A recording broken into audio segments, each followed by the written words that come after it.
Witam Was w pierwszym odcinku Hot News. Jest to seria, w której omawiać będę wszystkie newsy i przecieki ze świata Hot Wheels z całego tygodnia. Dzisiaj zaczniemy sobie od przecieków nowych zestawów z serii Silver Series. Trochę nadrobimy zaległości, bo mamy zdjęcia aż 3 nowych zestawów. Pierwszy z nich to set Fast and Furious Racing Course, a w nim aż 2 totalnie nowe odlewy. Ale zacznijmy od modeli, które w stajni Hot Wheels już istniały, czyli Datsun 240Z Custom, 1966 Chevy Nova oraz Bugatti Veyron. Natomiast z nowości mamy Acura Integrę GSR z 1966 roku. Jest to kultowy model z pierwszej części Szybkich i Wściekłych. Kierowcą tego auta był Edwin, a kojarzyć je możecie m.in. z tej sceny.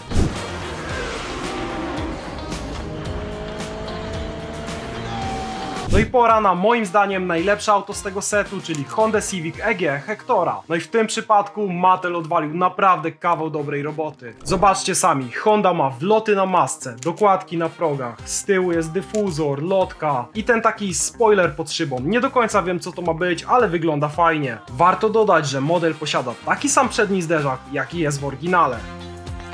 Podsumowując, model wygląda serio genialnie i już nie mogę się doczekać, aż zrobię jakiś metalowy spód, no i ten model trafi do serii premium. Ten materiał klasycznie sponsorowany jest przeze mnie, a tak właściwie to przez mój sklep internetowy krajen.pl. Jeśli szukasz jakichś nowych Hot Wheelsów lub akcesoriów, no to serdecznie zapraszam, wpadaj na krajen.pl, a my lecimy dalej z odcinkiem. Kolejny zestaw to Hybrid Speed i jak sama nazwa wskazuje, będziemy mieli tutaj auta hybrydowe. Pierwszy model to BMW i8 i nie wiem jak dla Was, ale dla mnie ta BMK, mimo tego, że wyszła ponad 10 lat temu, nadal wygląda jak auto z przyszłości. No nadwozie tego auta jest po prostu mega futurystyczne. A z numerem 2 na 5 w tym secie jest Lamborghini Sian FKP 37. Numer 3 na 5 w tym zestawie to legendarny model McLarena, czyli McLaren P1. Dalej Porsche Panamera Turbo S Hybrid Sport Turismo, mega długa nazwa. No a ostatni model w tym zestawie to Acura NSX z 2017 roku. Jeśli chodzi o wygląd Acury, to mamy tutaj mega podobną sytuację co w przypadku BMW i8. Acura również ma prawie 10 lat, a nadal wygląda świetnie. No i w przeciwieństwie do i8 w Acurze siedzi naprawdę fajny silnik.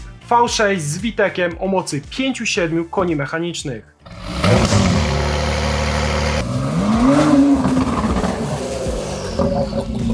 Wyciekły również fotki zestawu National Legends i mamy tutaj podobną sytuację jak w przypadku setu na 60-lecie Mustanga. W tym z Mustangami model Ford Mustang 2+2 Fastback można było trafić w 2 wersjach. Jedna zwykła z plastikowym podwoziem i zwykłym lakierem Metal Flake, no i była też ta bardziej pożądana wersja, czyli ta z metalowym spodem i lakierem Spectra Flame. Ta druga wersja, czyli ze Spectra Flame'em, w internecie wzbudziła naprawdę wiele dyskusji. Ludzie kłócili się na temat tego, czy ten Mustang jest chase'em, czy nie jest. Moja opinia jest taka, że jeśli ludzie szukają jakiegoś modelu bardziej niż innego, no to można powiedzieć, że jest on chase'em. Sama definicja słowa chase to po prostu coś ścigać. Równie dobrze jako synonim moglibyśmy tutaj użyć słowa hunt, wiecie, treasure hunt, czyli po prostu poszukiwanie skarbu. No i podsumowując, tego Mustanga nie było w każdym fabrycznym boksie od Mattela, a co za tym idzie, był on rzadszy i bardziej pożądany. Co ostatecznie prowadzi do tego, że moim zdaniem po prostu można nazwać go mianem takiego ukrytego chase'a albo po prostu chase'a.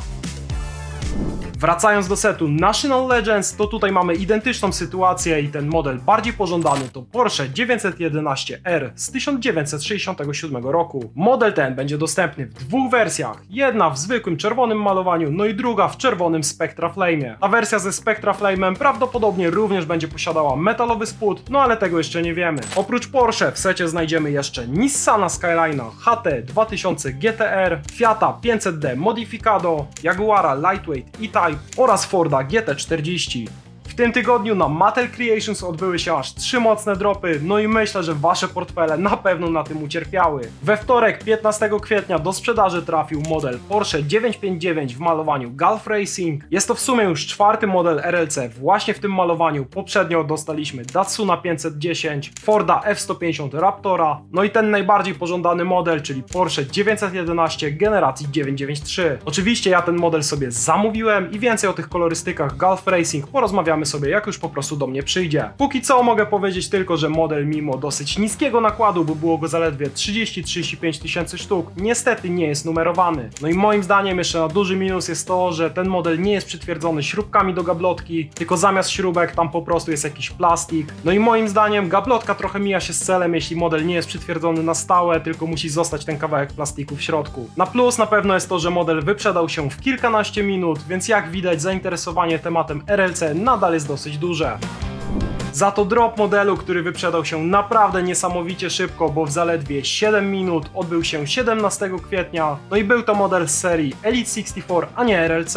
No i w sumie nie dziwię się, że wyprzedał się tak szybko, bo była to długo wyczekiwana druga już lora od Hot Wheels, tym razem była to Scania 770S. No i patrząc na ceny poprzedniej lory, czyli Freightlinera Cascadi, to nic dziwnego, że ta Scania wyprzedała się tak szybko. Zwłaszcza, że była sprzedawana bez limitu, każdy mógł kupić tyle sztuk, ile tylko chciał. Sam model moim zdaniem jest naprawdę świetny. Nakład był niewielki, bo było to około 30 tysięcy sztuk, a to w połączeniu z brakiem limitu musiało doprowadzić do tego, że po prostu wyprzedał się tak szybko. Jeśli jesteście ciekawi, no to mi udało się kupić moją sztukę, więc oczywiście jak tylko do mnie przyjdzie, nagram o niej odcinek. Natomiast model, który nie wyprzedał się tak szybko, bo wisiał w sumie 24 godziny na stronie, to model ze współpracy pomiędzy Mercedesem, Hot Wheels a marką Moncler. Z tej współpracy powstała G-klasa z lat 90. zaprojektowana przez Nigo. Po ksywce pewnie część z was go nie kojarzy, ale to naprawdę człowiek legenda. To właśnie on założył bardzo znaną markę modową Babe. Był też DJ-em w zespole Teriyaki Boys, wraz z którym zrobili nutkę Tokyo Drift do Szybkich i Wściekłych.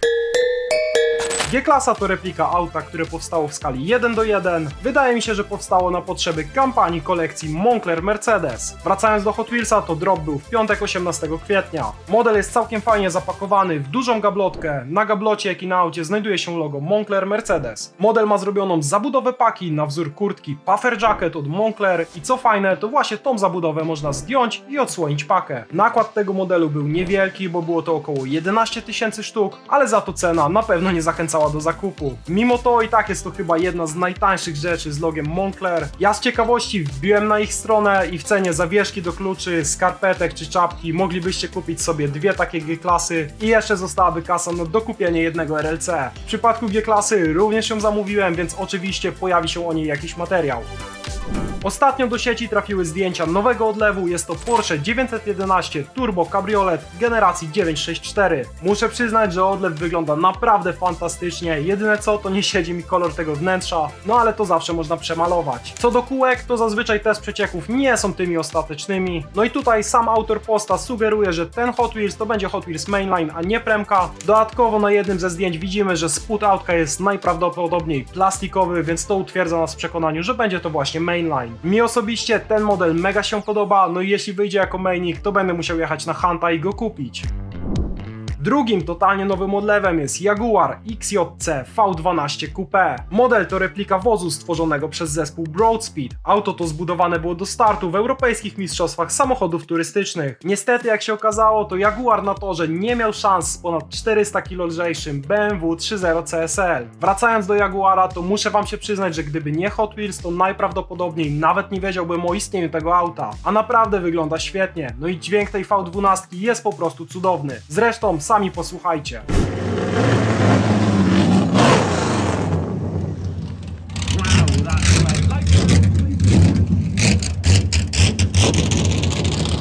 Po usłyszeniu tej V12 pewnie już macie banana na twarzy, co? Ja też. W odcinku za tydzień poruszymy sobie temat wszystkich nowych modeli Ferrari, więc pamiętaj, żeby zostawić subka, żeby tego nie przegapić. No i co, drogi widzu, pierwszy odcinek Hot News wychodzi akurat w święta wielkanocne i mam nadzieję, że Zając przyniósł wam jakieś fajne Hot Wheelsy albo akcesoria do Hot Wheelsów. Koniecznie dajcie znać w komentarzu, co dostaliście. No a my widzimy się w odcinku za tydzień. Miłego tygodnia!